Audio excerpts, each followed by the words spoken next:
Hello दोस्तों। आज हम लोग जो टॉपिक सीखने वाले समझने वाले उस टॉपिक का नाम है एडमिशन ऑफ पार्टनर। और आज हम लोग एडमिशन ऑफ पार्टनर में रेशियोज को कैसे कैलकुलेट किया जाता है आज हम लोग सीखने वाले हैं। तो जनरली एडमिशन ऑफ पार्टनर में हमें दो टाइप के रेशियोज को कैलकुलेट करना सीखना पड़ेगा। तो सबसे पहला होता है न्यू रेशियो और दूसरा होता है सैक्रिफाइस रेशियो। तो न्यू रेशियो कैसे कैलकुलेट किया जाता है तो मैंने अपने प्रीवियस लेक्चर में आपको मैंने बताया था और एक एग्जाम्पल देके आपको समझाने की कोशिश करती अगर आपको वहाँ पे नहीं समझा रहेगा तो वापस दोबारा यहाँ पे मैं आपको न्यू रेशियो कैसे कैलकुलेट करते हो वो आपको सिखाऊंगा। देन उसके बाद सैक्रिफाइस रेशियो कैसे निकालते हैं वो भी आपको बताऊंगा। तो सैक्रिफाइस रेशियो क्यों निकालते हैं, न्यू रेशियो क्यों निकालते हैं, उसका भी जवाब यहाँ पे मैं देने की कोशिश करूंगा। तो सबसे पहले ये बात कर लेते हैं कि न्यू रेशियो निकालने की जरूरत क्यों पड़ती है। तो मैंने प्रीवियस लेक्चर में बताया था, वापस एक बार बता रहा हूँ आपको। तो न्यू रेशियो इसलिए निकालना पड़ता है कि जब पार्टनरशिप बिजनेस में जब एक नया पार्टनर आता है तो उसको भी प्रॉफिट को मतलब उसके साथ भी ओल्ड पार्टनर्स को प्रॉफिट को शेयर करना पड़ता है। कि जब बिजनेस में दो पार्टनर थे तो उसमें क्या होता था कि प्रॉफिट को दो लोग में डिस्ट्रीब्यूट किया जाता था और उनका रेशो कुछ भी फलाना फलाना हो सकता है। लेकिन जब पार्टनरशिप बिजनेस में एक नया पार्टनर आता है तो उस केस में फिर आपको क्या करना पड़ेगा, उसको भी प्रॉफिट का शेयर देना पड़ेगा। तो इसीलिए हम लोग को पुराने रेशो को चेंज करके हम लोग को क्या करना पड़ेगा, एक नया रेशो कैलकुलेट करना पड़ेगा। तो वो कैसे निकालते हैं वापस आपको एक बार बताने की कोशिश करूंगा, फिर धीरे धीरे फिर हम सेक्रिफाइस रेशो कैसे निकालते हैं वो भी सीखेंगे, ठीक है। तो सबसे पहले मैं आपको बताता हूँ न्यू रेशो कैसे निकालते हैं। तो न्यू रेशियो को अगर आपको निकालना है तो न्यू रेशियो को निकालने का आपको फॉर्मूला याद रखना है। तो फॉर्मूला है old ratio into remaining share. Remaining share मतलब जब भी अगर मुझे न्यू रेशियो निकालना रहेगा तो मैं न्यू रेशियो कैसे निकालूंगा, old ratio into remaining share करूंगा तो मुझे न्यू रेशियो मिल जाएगा। अब सवाल यहाँ पे ये उठता है कि ओल्ड रेशियो कहाँ से मुझे मिलेगा या रिमेनिंग शेयर मेरे को कहाँ से मिलेगा। तो मैं एग्जांपल लेके आपको समझाता हूँ। तो समझो कि फॉर एग्जांपल ये है मिस्टर ए, ये है मिस्टर बी और ये है मिस्टर सी, ठीक है। तो मिस्टर ए और बी ये दोनों बिजनेस के ओल्ड पार्टनर्स हैं और मिस्टर सी समझो कि बिजनेस का न्यू पार्टनर। तो मिस्टर ए और मिस्टर बी का ओल्ड रेशियो है, हम लोग ऐसा एज्यूम करते हैं 3:2। और बिजनेस के अंदर जो नया पार्टनर आ रहा है तो नए पार्टनर को आते समय उसको बताना पड़ता है या फिर वो मांग भी सकते हैं या फिर हम लोग उसको बताना पड़ेगा। तो हम लोग यहाँ यहाँ पे उसको ये बता हम लोग उसको यहाँ पे ये शेयर करेंगे कि भाई फ्यूचर में जो भी प्रॉफिट होगा उस प्रॉफिट का तेरे को 1/3 शेयर, 2/3 शेयर, 1/5 शेयर तेरे को ऐसा प्रोवाइड करेंगे। तो यहाँ पे नॉर्मली मैं यहाँ पे एग्जांपल लेता हूँ कि फ्यूचर में जो भी प्रॉफिट होगा उसका 1/3 शेयर तेरे को दिया जाएगा। सी वाला जो पार्टनर है उसको 1/3 शेयर दिया। तो ये हमारे सामने पूरा का पूरा क्वेश्चन। अब इस क्वेश्चन के बेसिस पे हम लोग को क्या करना है, न्यू रेशियो निकालना या न्यू रेशियो कैलकुलेट करना पड़ेगा। तो न्यू रेशियो कैसे कैलकुलेट करेंगे, तो मैंने यहाँ पे फॉर्मूला लिखा है old ratio into remaining share. तो ओल्ड रेशियो तो मेरे पास यहाँ पे है, देखो ये आपको हमेशा क्वेश्चन में लिख के दिया रहेगा। ओल्ड रेशियो क्या है तो ये ऑलवेज आपको गिवन होगा, क्वेश्चन के अंदर लिख के दिया है। बट यहाँ पे जो हार्ड है ना वो क्या है, रिमेनिंग शेयर है। हार्ड का मतलब होता है कि रिमेनिंग शेयर आपको पता लगाना पड़ेगा। तो रिमेनिंग शेयर कैसे पता लगाते हैं या रिमेनिंग शेयर क्या होता है, मैंने लास्ट टाइम पे बताया तो वापस आपको एक बार बता देता हूँ। रिमेनिंग शेयर का मतलब होता है बचा हुआ हिस्सा। तो समझो कि फॉर एग्जाम्पल ए नाम का पार्टनर और बी नाम के पार्टनर को समझो कि फ्यूचर में 100 रुपए का प्रॉफिट होगा और इस 100 रुपए के प्रॉफिट में से उन लोगों ने डिसाइड किया है कि जो नया पार्टनर आ रहा है ना, जो न्यू पार्टनर आ रहा है उस न्यू पार्टनर को हम लोग क्या करेंगे, उस 100 में से 30 रुपीज को पे करेंगे। फ्यूचर में समझो कि 100 रुपीज का प्रॉफिट होगा, उस 100 रुपीज के प्रॉफिट में से 30 रुपीज हम लोग न्यू पार्टनर को पे करें। तो इसका मतलब ओल्ड पार्टनर्स के पास फिर कितना प्रॉफिट बचेगा, तो सिंपल है। तो आपको क्या करना पड़ेगा, ये 100 में से आपको ये 30 माइनस करना पड़ेगा। ये जो टोटल प्रॉफिट है इस टोटल प्रॉफिट में से न्यू पार्टनर को हम लोग जो शेयर दे रहे हैं वो माइनस कर दो, तो ऑटोमेटिकली आपको रिमेनिंग शेयर मिल जाएगा। तो रिमेनिंग शेयर यहाँ पे हमारे केस में क्या आ जाएगा, 70 रुपीज आएगा। तो ये जो 70 रुपीज बचा, ये 70 रुपीज के ऊपर ये 70 रुपीज को ओल्ड पार्टनर्स आपस में क्या कर लेंगे, डिस्ट्रीब्यूट करके लेंगे। तो उसी को बोलते हैं रिमेनिंग शेयर। तो ये हम लोग को पता लगाना पड़ेगा। तो इसको पता लगाने के लिए कुछ एज्यूम करेंगे और एज्यूम करके हम लोग आसानी से उस चीज को निकाल सकते हैं। तो जब भी आपको रिमेनिंग शेयर आपको नहीं पता है तो उस वाले केस में आपको ऐसा एज्यूम करना है। और यहाँ पे मैं ऐसा लिखूंगा लेट द प्रॉफिट बी ₹1। मतलब मैं ऐसा एज्यूम कर रहा हूँ कि फ्यूचर में जो मुझे प्रॉफिट होने वाला है ना वो 1 रुपीज का होने वाला है। मतलब आप कितना भी नंबर ले सकते हो, कोई भी नंबर ले सकते हो, लेकिन कैसा रहता है कि कैलकुलेशन करने में आपको ईजी पड़े, इसलिए हम लोग यहाँ पे 1 नंबर एज्यूम करेंगे। 10 भी एज्यूम कर सकते हैं, 1000 भी, 100, 20, 30, 40, जितना आपको मन मर्जी आपको जो एज्यूम करना है वो कर सकते हो। लेकिन आप जितना छोटा नंबर लोगे तो आपको कैलकुलेशन करने में ईजी पड़ेगा। इसलिए हम लोग यहाँ पे क्या एज्यूम कर रहे हैं कि फ्यूचर में जो भी प्रॉफिट होगा वो 1 रुपीज का होगा बस। तो देयरफॉर मैं यहाँ पे क्या करूंगा, remaining share is equal to, इस 1 रुपए के प्रॉफिट में से, इस 1 रुपए के प्रॉफिट में से मैं माइनस करूंगा कि नए पार्टनर को मैं कितना शेयर दे। तो देखो यहाँ पे मैंने लिखा है कि जो बिजनेस में सी नाम का जो न्यू पार्टनर है उसको फ्यूचर में हम लोग 1/3 शेयर देने वाले। तो वो 1/3 आपको यहाँ पे इसको क्या कर देने का, माइनस कर देने। मतलब जब भी आपको रिमेनिंग शेयर निकालना रहेगा तो टोटल प्रॉफिट में से नए पार्टनर को आप कितना शेयर दे रहे हो उसको माइनस कर दो, तो ऑटोमेटिकली आपको रिमेनिंग शेयर मिल जाएगा। और हमेशा आपको ये क्वेश्चन में गिवन होगा कि नए पार्टनर को कितना शेयर दिया जाए, 1/3, 2/3, 1/5, जो भी रहेगा आपको उसको यूज करके, चेक करके आपको उसमें से माइनस कर देना बस। अब इसको क्या करना है, सॉल्व करना। तो काफी सारे लोगों को इसको सॉल्व करने नहीं आता है। तो देखो ये 1/3 और यहाँ पे 1 है, तो हम लोग क्या करेंगे, इसको सॉल्व करने के लिए इसके नीचे 1 एज्यूम करेंगे। तो मैं अब यहाँ पे क्या करूंगा, तो 1 में से 1 गया, 0 आ जाएगा। फिर 1 में से 3 गया तो -2 आ जाएगा। बराबर। ऐसा सोचना बिल्कुल गलत है, ऐसा आपको बिल्कुल नहीं करना है। जनरली इंसान ऐसा ही करेगा कि भाई ऐसा है तो मैं ऐसा करूँ, तो आपको कभी भी ऐसा नहीं करना है। जब भी आपको डिनोमीटर सेम नहीं नजर आता, ये देखो यहाँ पे 3 और यहाँ पे 1 है, तो डिनोमीटर यहाँ पे सेम नहीं है, तो फिर ऐसे केस में फिर आपको हमेशा कैलकुलेशन क्या करना है, 1 में क्रॉस मल्टीप्लाई। एलसीएम करके भी टेक्निक यूज करके हम लोग निकाल सकते हैं, बट मैं आपको एकदम सिंपल तरीका बता रहा हूँ। क्रॉस मल्टीप्लाई करो, आप लोग इजीली किसी भी कैलकुलेशन को इजीली सॉल्व कर सकते हो। तो यहाँ पे क्रॉस मल्टीप्लाई कैसे करेंगे, इसका इसके साथ, इसका इसके साथ और इसका इसके साथ, इस तरह आपको मल्टीप्लाई करना। तो कैसे करेंगे, तो 3 1 जा 3 लिखा मैंने, यहाँ पे 1 है, मैंने 1 लिखा, 1 1 जा 1 लिखा यहाँ पे, एंड 3 1 जा 3 लिख दिया। बस आपको मल्टीप्लाई करना है, बट मल्टीप्लाई करने के लिए आपको टेबल आना चाहिए। तो मैं आपको बोलूंगा कि 2 से लेकर 10 तक का अगर टेबल आपको अच्छी तरह से आता है तो आप लोग इजीली कोई भी कैलकुलेशन कर सकते हो, क्योंकि इससे बड़ा अगर नंबर रहेगा तो बाकी आप मल्टीप्लाई करके मतलब रफ रफ पेज पे आप लोग मल्टीप्लाई करके इसका वैल्यूएशन कर सकते हो। तो आपको जनरली 2 से लेकर 10 तक का टेबल आपको आना चाहिए। बस अब क्या करना है आपको, 3 में से 1 गया तो यहाँ पे 2 आ जाएगा, और ये जो 3 बचा है इसको मैंने 3 लिख दिया। तो ये आपका आ गया रिमेनिंग शेयर। बस। तो मुझे न्यू रेशियो को निकालने के लिए दो चीजों की जरूरत पड़ती है, एक होता है ओल्ड रेशियो और दूसरा होता है रिमेनिंग शेयर। तो मेरे पास ओल्ड रेशियो भी है और रिमेनिंग शेयर भी मेरे पास आ गया। बस अब मैं क्या करूंगा, एक एक करके तीनों पार्टनर का न्यू रेशियो निकालूंगा। तो मैं सबसे पहला यहाँ पे पता लगाता हूँ ए का। तो ए का ओल्ड रेशियो क्या होगा, तो ओल्ड रेशियो कैसे निकालते हैं, जैसे अभी यहाँ पे 3:2 लिखा, तो 3 और 2 ये दोनों को ऐड कर देने का टोटल। तो टोटल रेशियो क्या आएगा, 5 आ जाएगा। इसलिए ए का रेशियो हो जाएगा 3/5 और बी का रेशियो हो जाएगा 2/5। मतलब जब भी आपको रेशियो के बारे में लिख के दिया होगा तो उन दोनों रेशियो को आपको क्या करना है, ऐड करना है, और ऐड करके फिर उस नंबर के नीचे वो नंबर लिख देना। तो फिर वो आपका प्रॉपर रेशियो हो जाएगा। मतलब कोई आपको पूछेगा ना, चलो बताओ कि ए का रेशियो क्या है, तो मैं बोलूंगा 3/5। चलो बताओ कि बी का रेशियो क्या है, तो मैं बोलूंगा 2/5। ठीक है। तो अब आपको फॉर्मूले के हिसाब से अप्लाई करना है। तो फॉर्मूला मैंने यहाँ पे क्या लिखा है, देखो ओल्ड रेशियो। तो जरा चेक करो कि ए का ओल्ड रेशियो क्या है। तो ए का ओल्ड रेशियो यहाँ पे 3/5, तो मैं यहाँ पे लिख दूंगा 3/5। अब यहाँ पे मल्टीप्लाई का सिंबल है तो मैं यहाँ पे मल्टीप्लाई कर दूंगा। फिर यहाँ पे मैंने लिखा रिमेनिंग शेयर। तो रिमेनिंग शेयर देखो यहाँ पे मैंने कितना निकाला है, 2/3, तो मैं यहाँ पे लिख दूंगा 2/3। ठीक है। और जब भी आपको मल्टीप्लाई का सिंबल होगा तो देखो सिंबल मैंने ऐसा ऐसा साइन मारा है ना, तो आपको कैलकुलेशन भी ऐसा करना है। तो 3 3 जा 9/5 2 जा 10। बराबर। ऐसा सोचना बिल्कुल गलत है, प्लीज ऐसी गलती मत करना, क्योंकि आपके दिमाग में ऐसा आएगा कि मल्टीप्लाई का सिंबल ऐसा है तो मैं पहले ऐसे मल्टीप्लाई करूंगा, फिर ऐसा जाएगा तो फिर मैं ऐसे मल्टीप्लाई करूंगा। तो आपको ऐसी गलती नहीं करना। जब भी मल्टीप्लाई का सिंबल होगा तो आपको हमेशा हमेशा हमेशा सामने सामने मल्टीप्लाई करना, सामने सामने।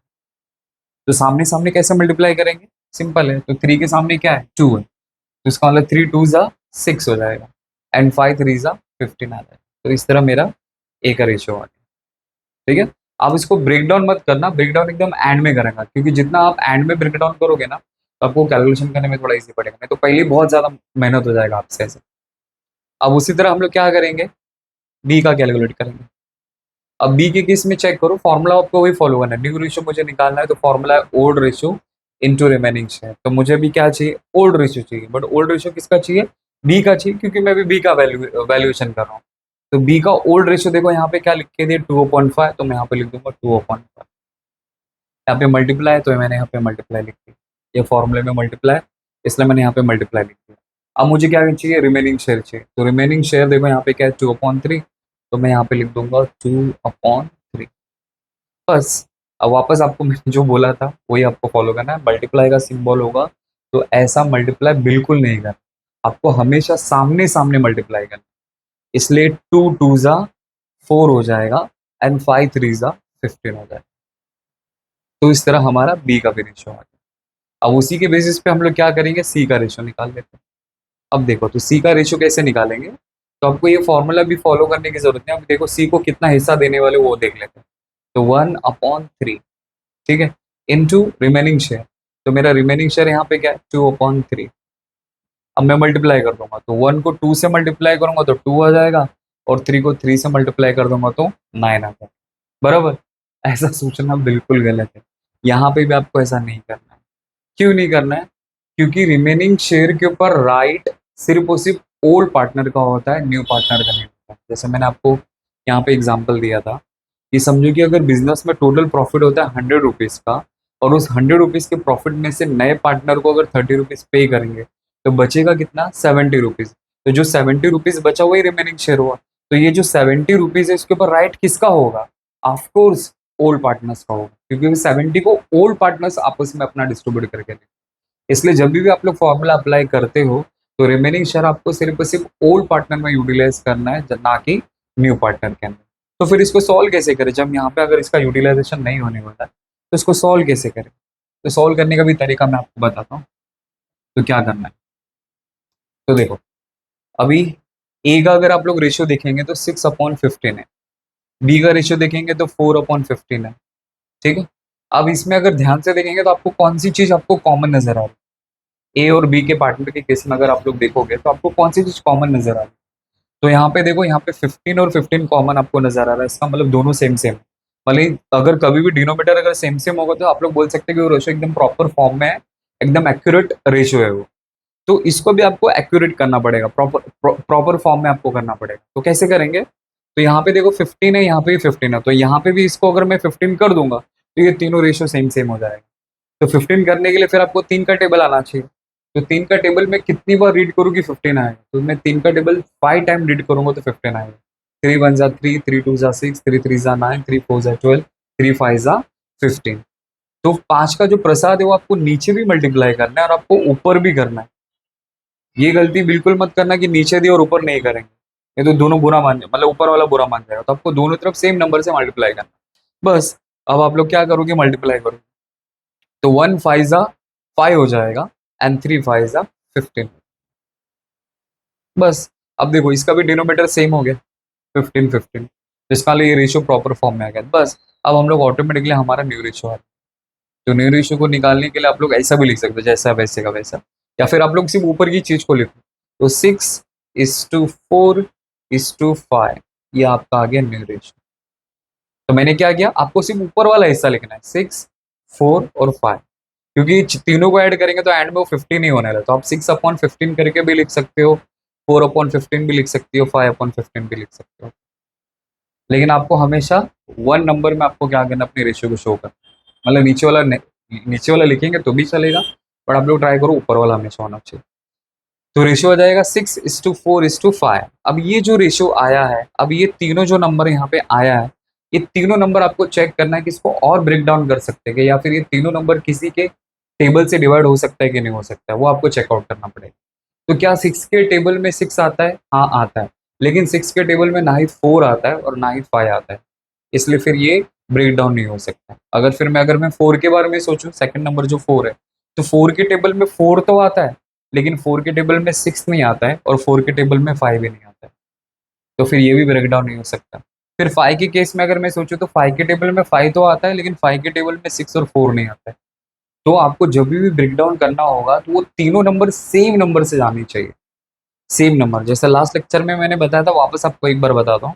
जैसे कि फॉर एग्जाम्पल 4:8:20। समझो कि ये 3 नंबर है, ठीक है?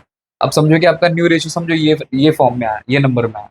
अब आप लोग यहाँ पे चेकआउट करो कि ये ब्रेकडाउन और हो सकता है कि नहीं हो सकता। ब्रेकडाउन का मतलब होता है ये तीनों नंबर किसी एक के टेबल में आना चाहिए। तो 4:8:20 किसके टेबल में आता है? कौन से टेबल में आता है? 2 के टेबल में आता है, 3 के टेबल में आता नहीं है, 4 के टेबल में आता है। मतलब इस वाले केस में आप लोग 2 से भी डिवाइड करेंगे तो भी आंसर होगा, लेकिन आपका मेहनत ज़्यादा हो जाएगा। तो आप थोड़ा बड़े नंबर पे जंप करो, तो आपका कैलकुलेशन उधर ही ऑन द स्पॉट खत्म हो जाएगा। अब जैसे अगर मैं 2 के बारे में सोचूं तो 2 से इसको मैं कर सकता हूँ कैसे? 2 2 ज़ा 4, 2 2 4 ज़ा 8 एंड 2 10 ज़ा 20। तो ये रेशो हो गया 2:4:10। अब इसको और ब्रेक डाउन कर सकते हैं क्या? 2 4 और 10, ये दोनों ये तीनों नंबर और किसके टेबल में आ सकते हैं? 2 के टेबल में आ सकते हैं। तो 2 1 ज़ा 2, 2 2 ज़ा 4 एंड 2 5 ज़ा 5, 2 5 ज़ा 10। तो आपका रेशियो हो जाएगा 1:2:5। तो यहाँ पे आपको देखो मेहनत थोड़ा ज़्यादा हो, मतलब आप यहाँ पे छोटे नंबर से डिवाइड करने के बारे में सोचे तो मेहनत ज़्यादा हो। तो जब अगर ऐसा कोई सिनारियो होगा तो आप लोग हमेशा बड़े नंबर पे जंप करो, तो कैलकुलेशन उधर ही फटाक से वहीं पे खत्म हो जाएगा। अब देखो यहाँ पे कैसे होगा। अभी यहाँ पे मैंने लिखा है 6:4, सॉरी 4:, यहाँ पे लिखता हूँ समझाने के हिसाब से आपको। तो 4:8:20। अब ये जो 3 नंबर आया है, अभी 3 नंबर को आप लोग चेकआउट करो, 3 नंबर को आप लोग चेकआउट करो कि किसमें आता है। तो 2 में कैलकुलेशन किया तो थोड़ा मेहनत ज़्यादा हो। अब मैं 4 के हिसाब से करता हूँ, तो देखो 4, तो 4 1 ज़ा 4, 4 2 ज़ा 8 एंड 4 5 ज़ा 20। तो 1:2:5। तो देखो यहाँ से तुरंत यहाँ पे फास्ट वे में आपका कैलकुलेशन आ गया। पर यहाँ पे देखो, यहाँ पे आपको थोड़ी मेहनत करनी पड़ेगी। तो आपके ऊपर है आपका कैलकुलेशन कितना फास्ट है। आप छोटे नंबर से भी कर सकते हो, बड़े नंबर से भी कर सकते हो, बट मैं आपको सजेशन दूंगा कि 2 से लेके 10 तक का टेबल आपको ज़बान पे आ जाना चाहिए। तो आपको कैलकुलेशन करने में थोड़ा मतलब आपकी मतलब जो कैलकुलेशन होगा ना आपका वो ज़्यादा फास्ट होगा इससे। ठीक है, तो इस तरह हमारा न्यू रेशो आ गया। अब इसके बेसिस पे हम लोग क्या करेंगे? न्यू रेशो आया, अब हम लोग सीखेंगे सेक्रीफाइस रेशो कैसे निकालते हैं। Sacrifice ratio, sacrifice ratio. तो सेक्रीफाइस रेशियो को निकालने का फॉर्मूला होता है old ratio minus new ratio. तो अगर मुझे सेक्रीफाइस रेशियो निकालना है तो इसका formula old ratio minus new ratio. अब सवाल यहाँ पे उठता है कि सेक्रीफाइस रेशियो क्यों निकालना पड़ता है? तो सेक्रीफाइस रेशियो इसलिए निकालना पड़ता है ताकि हम लोग को पता चल सके कौन सा पार्टनर किस पार्टनर के लिए कितना ज्यादा सेक्रीफाइस करा है। तो पहले ये समझते हैं सेक्रीफाइस क्यों निकालना पड़ता है। तो सेक्रीफाइस रेशियो को निकालने के लिए आपको एक माइंड सेट करना पड़ेगा कि पार्टनरशिप बिजनेस में जब भी एक नया पार्टनर आता है, न्यू पार्टनर आता है, तो कोई भी पार्टनर फ्री में नहीं आ सकता। उसको हमेशा हमेशा हमेशा दो चीज उसको लानी पड़ेगी, या दो उसको थिंग्स लानी पड़ेगी, या दो उसको प्रसाद लाना पड़ेगा। तो जब भी पार्टनरशिप बिजनेस में एक नया पार्टनर आता है तो उसको हमेशा दो चीज लानी पड़ेगी। तो सबसे पहला बिजनेस करने के लिए कैपिटल लाना पड़ेगा, और दूसरा उनके नाम का उनको पैसा पे करना पड़ता है जिसको बोलते हैं गुडविल। अब उसके बारे में बात करें, तो ये गुडविल की वजह से, इस गुडविल की वजह से हम लोग को क्या करना पड़ता है? सेक्रीफाइस रेशियो निकालना पड़ता है। तो अभी कैपिटल क्या होता है? मतलब बिजनेस करने के लिए हम लोग को पैसे की जरूरत है, तो उसका पैसा हमने इस्तेमाल कर लिया। अब ये गुडविल कौन सी चीज है? मतलब ऐसे कौन सा ये एक नया थिंग आ गया जिसको मतलब इसके लिए हम लोग को अलग से कैलकुलेशन करना पड़ेगा, सेक्रीफाइस रेशियो निकालना पड़ेगा। तो इसको समझाने के लिए मैं आपको एग्जांपल देके आपको समझाता हूँ। वही सेम एग्जांपल लेता हूँ कि बिजनेस के अंदर समझो दो पार्टनर है, एक है मिस्टर ए और एक मिस्टर बी। ठीक है, इन दोनों को समझो कि 100 रुपीज का प्रॉफिट होता है। इस 100 रुपीज के प्रॉफिट में से ये समझो कि ए लेके जाता है 50 रुपीज और बी लेके जाता है 50 रुपीज। मतलब इनका जो रेशो है वो 1:1 है। समझो प्रॉफिट शेयरिंग जो रेशो है ना वो 1:1 है। आपको समझाने के हिसाब से बता कि जब बिजनेस के अंदर नया पार्टनर नहीं आया, जब बिजनेस के अंदर नया पार्टनर नहीं आया तो उस टाइम पे प्रॉफिट शेयरिंग कैसे होता था? दोनों पार्टनर्स आपस में इक्वली इक्वली क्या करते थे? डिस्ट्रीब्यूट करके करते थे। जब बिजनेस के अंदर अचानक से एक नया पार्टनर की एंट्री होती है, सी करके एक न्यू पार्टनर की एंट्री होती है, तो इस वजह से क्या होता है कि पुराने जो पार्टनर्स है ना, पुराने जो पार्टनर, उन पुराने पार्टनर को अपने प्रॉफिट को सेक्रीफाइस करना पड़ता है, अपने प्रॉफिट को सेक्रीफाइस करना पड़ता है, किसके लिए? न्यू पार्टनर के लिए। मतलब जहाँ पे 100 रुपीज का फायदा हो रहा था तो दोनों पार्टनर्स आपस में 50-50 रुपीज लेके जा रहे थे, बट वही नए पार्टनर के आने की वजह से उन लोगों को अपने प्रॉफिट को क्या करना पड़ेगा? सेक्रीफाइस करना पड़ेगा। तो अब ये कैसे सेक्रीफाइस होता है वो समझाता हूँ। तो समझो कि ए ने बोला कि मैं अपने 50 रुपीज में से सी को समझो कि मैं 10 रुपीज पे करूंगा। ए ने ऐसा बोला, ए ने बोला कि मैं अपनी 50 रुपीज में से 10 रुपीज को मैं सी को पे करूंगा, और बी ने बोला कि मैं अपने 50 रुपीज में से मैं उसको 20 रुपीज में पे करूंगा। ठीक है, अब ये ऐसा क्यों है? वो पार्टनर्स के ऊपर है कि पार्टनर अपने हिसाब से क्या कैलकुलेशन बिठा के कैसे क्या कर देगा। तो पार्टनर लोग ने ऐसा डिसाइड किया, मैं आपको समझाने के हिसाब से जस्ट आपको एग्जांपल देके आपको समझा रहा हूँ कि ए नाम का जो पार्टनर है उसने बोला कि मुझे जो 50 रुपीज का प्रॉफिट होता था ना, उस 50 रुपीज के प्रॉफिट में से सी नाम का जो पार्टनर है मैं उसको 10 रुपीज पे करूंगा, और बी को जो 50 रुपीज होता था उसमें से 50 में से वो 20 रुपीज न्यू पार्टनर को पे करेगा। ऐसा बोले तो अब मेरा यहाँ पे सवाल है कि किस पार्टनर ने प्रॉफिट को कितना ज्यादा सेक्रीफाइस किया, या किसने ज्यादा प्रॉफिट को सेक्रीफाइस किया? तो इसका जवाब क्या होगा? ए होगा या बी होगा? तो सिंपली कोई भी बता सकता है कि ए ने 10 रुपीज दिया और बी ने 20 रुपीज दिया, इसका मतलब प्रॉफिट को सबसे ज्यादा सेक्रीफाइस किसने किया? बी नाम के पार्टनर ने किया। तो जो बंदा प्रॉफिट को जितना ज्यादा सेक्रीफाइस करेगा ना, उसके हिसाब से इसको बेनिफिट दिया है। तो बेनिफिट किस चीज का? गुडविल का। तो गुडविल का मतलब यहाँ पे मैंने क्या बताया था कि बिजनेस बिजनेस करने के लिए, बिजनेस के अंदर आने के लिए न्यू पार्टनर को दो चीज लानी पड़ती है, एक कैपिटल लाना पड़ता है और दूसरा गुडविल लाना पड़ता है।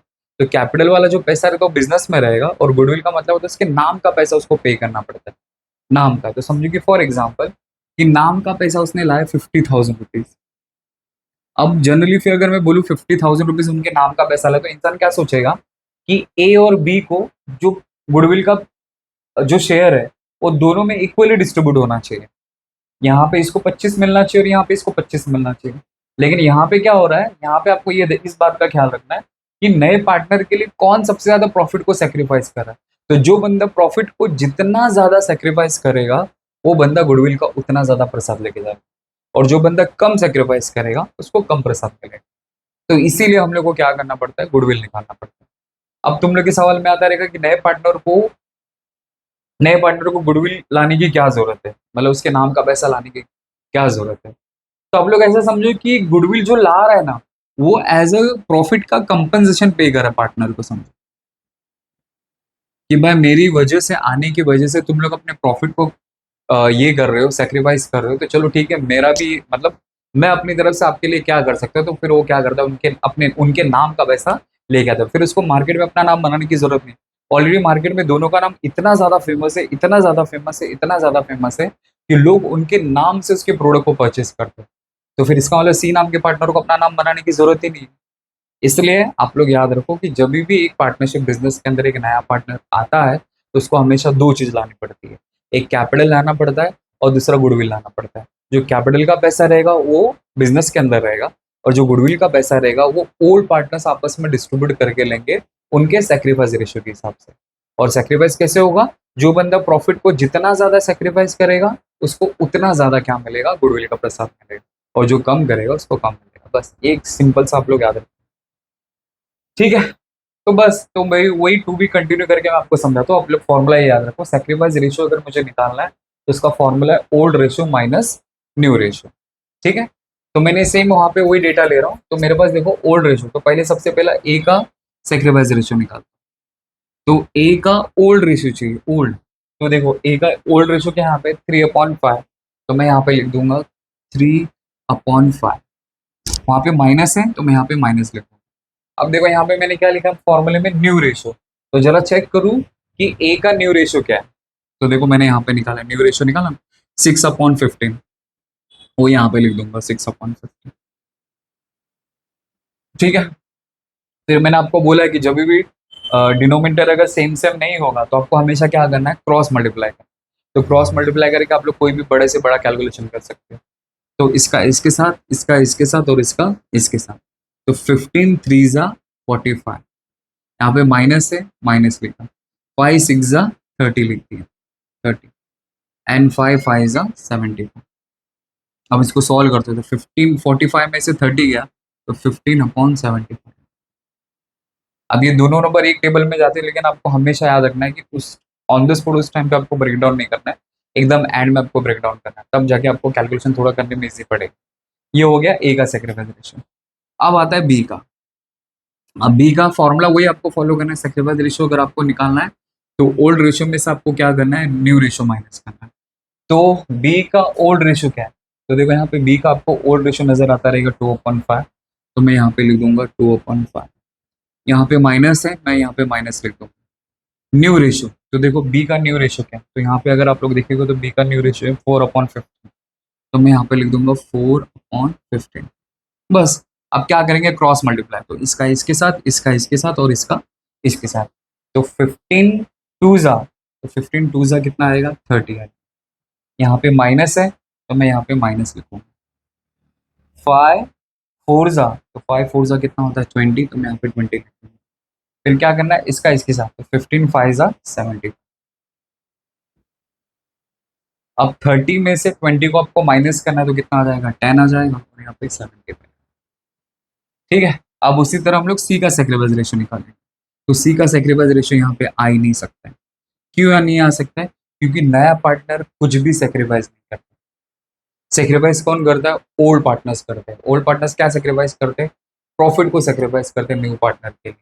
इसलिए जो गुडविल का प्रसाद जो लेके आता है नया पार्टनर, वो आपस में डिस्ट्रीब्यूट करते करके लेते, इसलिए सेक्रीफाइस रेशियो सिर्फ और सिर्फ ओल्ड पार्टनर्स के लिए निकाला जाता है। तो सेक्रीफाइस रेशियो याद रखना आपको, only for old partners, old partners. बस अब आपको क्या करना है, इसको ऊपर की टोपी को कॉपी कर देना, तो मैं यहाँ पे लिख देता हूँ। तो सेक्रीफाइस रेशियो क्या होगा, तो यहाँ पे देखो, इसका ऊपर का है 15 और उसके नीचे है 10। बस अब इसका ब्रेकडाउन अगर आपको करना है तो आप लोग कर सकते हो। तो ब्रेकडाउन कैसे करेंगे, तो 5 3 ज़ा 15 एंड 5 2 ज़ा 10, तो रेशियो आ जाएगा 3:2। वाला आपका सेक्रीफाइस रेशियो आ गया 3:2। अगर आप लोग ध्यान से देखोगे, ध्यान से अगर देखोगे, तो यहाँ पे मैं आपको एक ट्रिक बता रहा हूँ, एक लॉजिक बता रहा हूँ। मतलब एग्जाम में अगर आपके पास टाइम नहीं है, अगर आपके पास टाइम है तो आप कैलकुलेट करो, अगर नहीं है तो आपको एक शॉर्टकट है, आपका ओल्ड रेशियो ही है ना, हमेशा सेक्रीफाइस रेशियो है। तो देखो कैसे, देखो मेरा ओल्ड रेशियो क्या है, 3:2, और मेरा न्यू रेशियो, मेरा सेक्रीफाइस रेशियो भी क्या है, 3:2, 3:2, तो दोनों सेम सेम आता है। लेकिन ये कब कब पॉसिबल होगा, जब क्वेश्चन के अंदर न्यू प्रॉफिट शेयरिंग रेशियो लिख के नहीं दिया हो। मतलब ऐसा कोई क्वेश्चन जिस क्वेश्चन में आप लोग को न्यू रेशियो भी खुद से निकाल रहे हो, तो उस वाले केस में आप लोग ऐसा एज्यूम कर सकते हैं कि आपका ओल्ड रेशियो ही न्यू रेशियो होगा। लेकिन अगर समझो कि क्वेश्चन के अंदर आपको न्यू रेशियो क्वेश्चन के अंदर लिख के दिया है, मतलब आपको 5-6 एडजस्टमेंट लिख के है, उस 5-6 एडजस्टमेंट में आपको न्यू रेशियो ऑलरेडी कैलकुलेट करके दिया है, तो उस वाले सिनारियो में फिर सेक्रीफाइस रेशियो अलग हो जाएगा, तो फिर उस वाले केस में आपको निकालना पड़ता है। मैं यहाँ पे वापस एक बार बोलूँ, किस केस में आपको नहीं निकालना है, जिस क्वेश्चन के अंदर आप लोग खुद से न्यू रेशियो निकाल रहे हो, उस वाले केस में आप लोग ऐसा एज्यूम कर सकते हो कि जो आपका जो ओल्ड रेशियो होगा ना, वही आपका सेक्रीफाइस रेशियो होगा। और जिस क्वेश्चन में आपको न्यू रेशियो लिख के दिया है, तो उस केस के अंदर आपको क्या करना पड़ेगा, खुद से सेक्रीफाइस रेशियो निकालना पड़ेगा। तो ये चीज आप लोग याद रखो, और इस तरह हम लोग क्या कर सकते हैं, न्यू रेशियो और सेक्रीफाइस रेशियो निकाल सकते हैं। ठीक है, आई थिंक आपको समझा रहेगा। Okay, okay, thank you so much.